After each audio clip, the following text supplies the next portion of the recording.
नमस्कार मित्रांनो, श्री स्वामी समर्थ.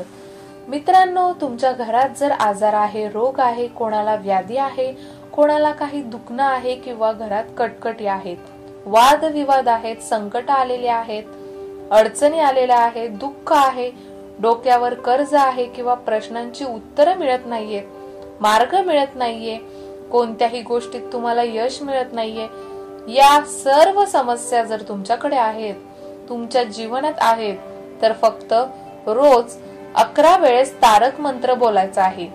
रोज संध्याकाळी 6:30-7 वाजायच्या दरम्यान जेव्हा आपण देवपूजा करतो त्यावेळेस 11 वेळेस तारक मंत्र तुम्हाला बोलायचा आहे. जीवनातल्या सर्व अडचणी, मग तो आधार असू द्या किंवा पैशाच्या समस्या असू द्या किंवा पारिवारिक समस्या असू द्या किंवा तुमच्या व्यापारात नोकरी समस्या असू द्या, सर्व समस्या दूर करतो, आपल्याला तारून नेतो. आपल्याला तारण्यासाठी स्वामींचा हा तारक मंत्र आहे. मनापासून मनोभावे, विश्वासाने आणि श्रद्धेने 11 वेळेस हा मंत्र तुम्ही रोज संध्याकाळी बोला. श्री स्वामी समर्थ.